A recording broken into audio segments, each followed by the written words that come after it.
Hello everyone, MLC Teenmar Mallanna గారు ఇప్పుడు కొత్తగా పార్టీ పెట్టబోతున్నట్టయితే అనౌన్స్మెంట్స్ వస్తున్నాయి. సో ఒకవేళ పెడితే ఎవరికి ఎఫెక్ట్ ఉంటుంది?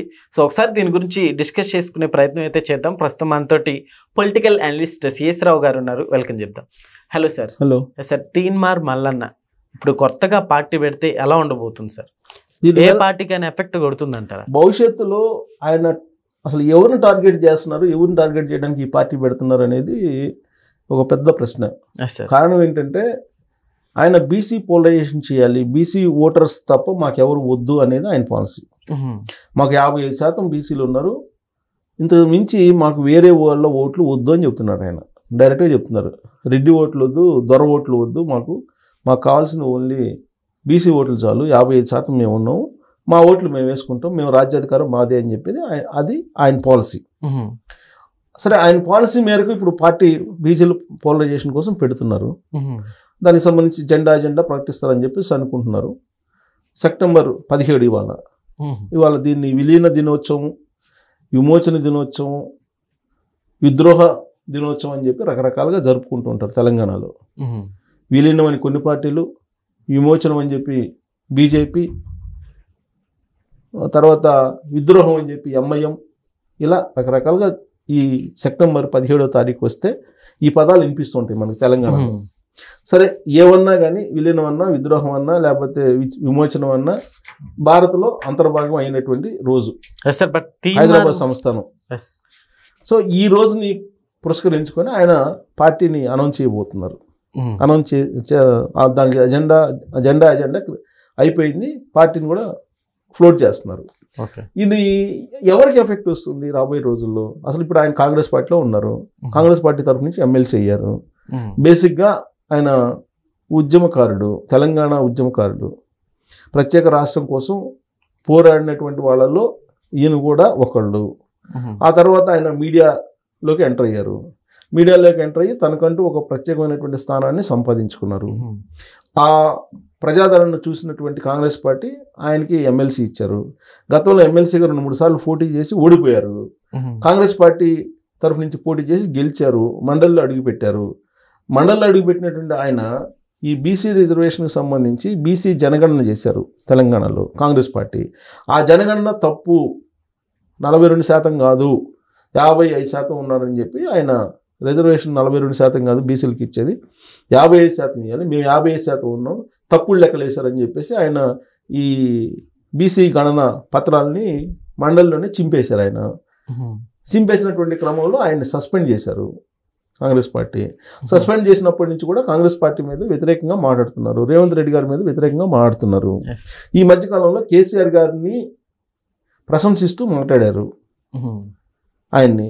అది కవిత వర్సెస్ కేసీఆర్ జరిగినప్పుడు ఈ కవిత వెనుక రేవంత్ రెడ్డి ఉన్నారు అనేటువంటి యాంగిల్లో మాట్లాడారు. తెలంగాణ ఉద్యమకారుడు ఆయన, ఎన్ని చేసినా కానీ తెలంగాణ మీద ఆయనకు ఉన్నటువంటి అవగాహన మరొకరు లేదనే యాంగిల్లో మాట్లాడారు ఆయన.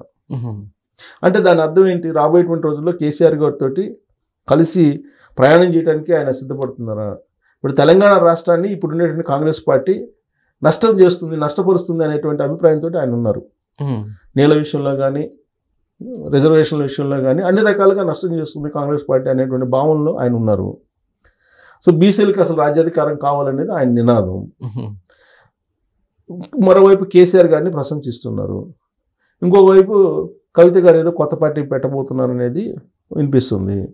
కవిత గారు ఇంటి మీదకి కవిత గారు ఈయన తీన్మార్ మల్లన్న ఇంటి మీదకి మనుషులను పంపించారు. ఆ మధ్య గొడవ అయింది కవితగాను తీన్మార్ మల్లన్నకి మధ్యలో, వీళ్ళిద్దరికి మధ్యలో.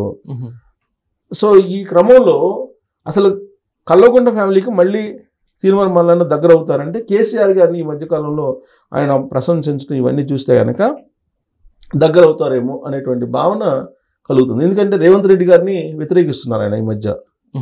సో మరి రాబోయే రోజుల్లో మరి కేసీఆర్ గారికి దగ్గరయ్యి బీసీ పోలరైజేషన్ అనేది రాబోయే ఎన్నికల్లో కీలక పాత్ర పోషించబోతుంది అనేది రాజకీయ అంచనాలు వేసేటువంటి వాళ్ళ మాటల్ని మనం కనుక పరిగణలో తీసుకుంటే అర్థమవుతుంది. ఇప్పుడు రాబోయే రోజుల్లో బీసీ పోలరైజేషన్ ఎందుకు? ఆల్రెడీ బీసీలకు మేము ముఖ్యమంత్రి ఇస్తామని చెప్పి బీజేపీ చెప్తుంది. నేనే చివరి ముఖ్యమంత్రిని రెడ్డి సామాజిక వర్గం నుంచి అని చెప్పి రేవంత్ రెడ్డి గారు చెప్తున్నారు. ఇలాంటి సందర్భంలో మరి బీసీకి మేము ఇస్తాం ముఖ్యమంత్రి అని చెప్పి బీఆర్ఎస్ పార్టీ అనగలదా? అనలేదు. ఎందుకంటే వాళ్ళ కల్వకుంట్ల ఫ్యామిలీకి సంబంధించిన పార్టీ బీఆర్ఎస్ పార్టీ కాబట్టి వాళ్ళు మేము బీసీలకు ఇస్తామని చెప్పి అనలేరు.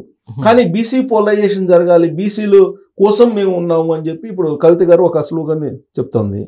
బీసీలకు రాజ్యాధికారం కావాలి, బీసీలకి బీసీ రిజర్వేషన్లు కావాలి అనే యాంగిల్లో ఇప్పుడు ఆవిడ బీసీలకు అన్యాయం జరుగుతుంది అనేటువంటి యాంగిల్లో ఆవిడ మాట్లాడుతున్నారు. ఆవిడ 10 సంవత్సరాల పాటు అధికారంలో ఉన్నారు కేసీఆర్ గారు, ఆమె పదవులు అనుభవించారు. కానీ అప్పుడు బీసీల గురించి ఎక్కడా మాట్లాడలేదు. పైగా ఉన్నటువంటి రిజర్వేషన్ తగ్గించారు స్థానిక సంస్థల్లో కేసీఆర్ గారి హయాంలో. ఇలాంటి పరిస్థితుల్లో బీసీలను తమ వైపు తిప్పుకోవడానికి బీఆర్ఎస్ పార్టీ ప్రయత్నం చేస్తూ ఉంది. చేసినప్పటికి కూడా 10 ఏళ్ల పరిపాలన చేశారు కాబట్టి వాళ్ళ వైపు బీసీలు అంత ఈజీగా మొగ్గు చూపేటువంటి పరిస్థితులు ఉండవు. కారణం ఏంటంటే 10 ఏళ్లలో ఏం చేసామని అడుగుతారు.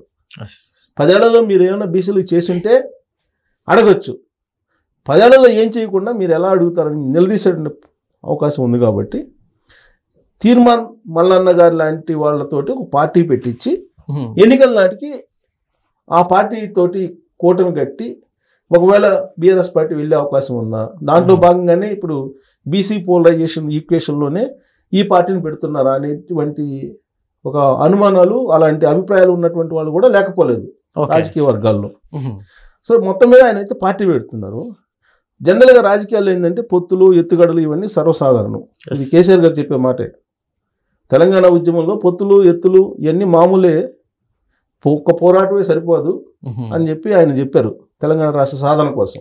అలాగే ఇప్పుడు తీర్మాన్ మల్లన్న గారు కూడా నవీన్ చింతపుండు అలియాస్ తీర్మాన్ మల్లన్న, ఆయన కూడా ఆయన రాజకీయ పార్టీ పెట్టి దాన్ని విజయవంతంగా నడపాలంటే కనుక పొత్తులు ఎత్తుగడలు కావాలి, ఎత్తులు పొత్తులు కావాలి.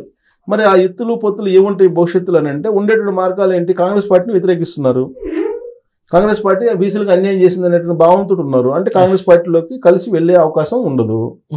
మరి ఇంక బీజేపీతో వెళ్తారంటే బీజేపీ ఆల్రెడీ బీసీలకి మేము ముఖ్యమంత్రి పదవి ఇస్తాం అంటున్నారు కాబట్టి బీజేపీతో ఏమైనా కలిసి వెళ్ళే అవకాశం ఉందా అంటే అది ఆ ఛాన్స్ ఉంది. లేదు అసలు బీఆర్ఎస్ పార్టీ అసలు బీజేపీలో మెర్జ్ అవుతుంది అనేటువంటి టాక్ ఉంది కదా. బీజేపీ బీఆర్ఎస్ పార్టీ బీజేపీలో మెర్జ్ అయితే అప్పుడు ఆల్రెడీ బీజేపీతో కలిసి ఈయన వెళ్తారా?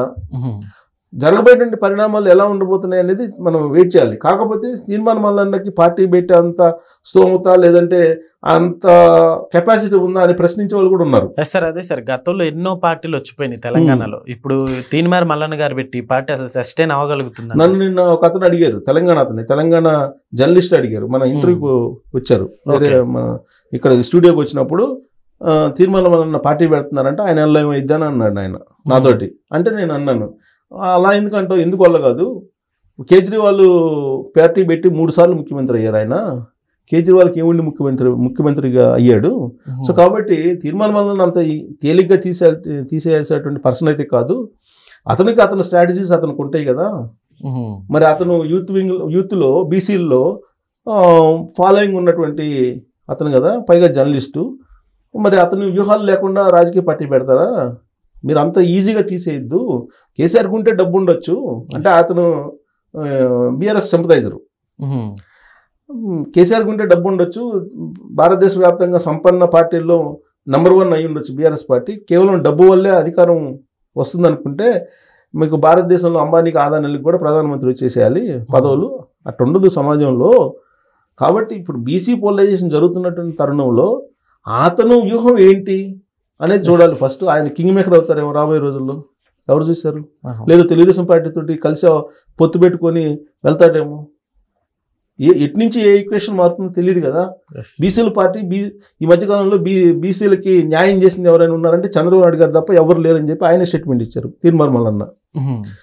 తెలంగాణ రాష్ట్రానికి ఎవరైనా చేశారంటే చంద్రబాబు నాయుడు గారు చేశారు డెవలప్మెంట్ అని కూడా చెప్పారు. అవును. సో ఇంకోవైపు కేసీఆర్ గారిని ఈ మధ్య ప్రశంసిస్తున్నారు. సో ఇవన్నీ కనుక మనం చూస్తుంటే ఆయన వ్యూహం ఏదో ఉంటుంది. ఒక రాజకీయ పార్టీ పెట్టేటప్పుడు వ్యూహం లేకుండా ఉండదు. కాకపోతే ఆ వ్యూహాలు అప్పుడప్పుడు మారచ్చు కానీ పరిస్థితులకు అనుగుణంగా. అసలు వ్యూహం లేకుండా గుడ్డిగా అయితే పార్టీ బెటర్ కదా. సో కాబట్టి రాబోయేటువంటి రోజుల్లో తెలుగుదేశం పార్టీతో పొత్తు పెట్టుకుని వెళ్ళొచ్చు, బీజేపీతో పొత్తు పెట్టుకుని వెళ్ళొచ్చు. అసలు కూటమి కనుక ఇక్కడ ఎంటర్ అయితే తెలంగాణలో బీజేపీ, తెలుగుదేశం పార్టీ, జనసేన ఉంటుంది. దాంట్లో ఇతను కూడా పొత్తు పెట్టుకునే అవకాశాలు లేకపోలేదుగా. లేదు ఇదంతా కాదు అని అంటే పరిస్థితులు, ఆ రోజున్న పరిస్థితుల దృష్ట్యా బీఆర్ఎస్ పార్టీ ఒకవేళ బలంగా ఉందనుకుంటే, ఇప్పటి వరకు దాని బలం ఎంత? 18%. అప్పటి నుంచి ఎలక్షన్ జరగలేదుగా లోక్సభ ఎన్నికల తర్వాత. కాబట్టి 18% దాని ఓట్ బ్యాంకు. సో రాబోయే రోజుల్లో పర్సెంటేజ్ పెరిగింది, మేము అధికారంలోకి వస్తామని చెప్తున్నారు వాళ్ళు. ఏ పార్టీ ఆ పార్టీ అదే చెప్తుంది. దాన్ని బెంచ్ మార్క్గా తీసుకోలేంగా. ఇప్పుడు జూబ్లీ హిల్స్ అసెంబ్లీ ఎన్నికలు ఉన్నాయి. జూబ్లీ హిల్స్ ఉప ఎన్నికల్లో ఆ పార్టీ సత్తా ఏంది తెలవబోతుంది, తెలుస్తుంది. ఆ పార్టీ అసలు సత్తా ఏంది, ఆ పార్టీకి ఎంత ఉంది తెలంగాణలో అనేది తెలిసే అవకాశం ఉంది సమీప భవిష్యత్తులోనే. సో కాబట్టి మారే రాజకీయ పరిస్థితులని ముందే అంచనా వేసి బహుశా ఆయన కొత్త పార్టీ పెట్టుంటారు. తన రాజ్యాధికారమే బీసీలకు అనేటువంటి టార్గెట్ కాబట్టి అది ఎక్కడ ఫుల్ఫిల్ అవుతుందో అక్కడికి ఆయన ప్రయాణించేటువంటి ఛాన్సెస్ ఉన్నాయి. Okay sir, thank you.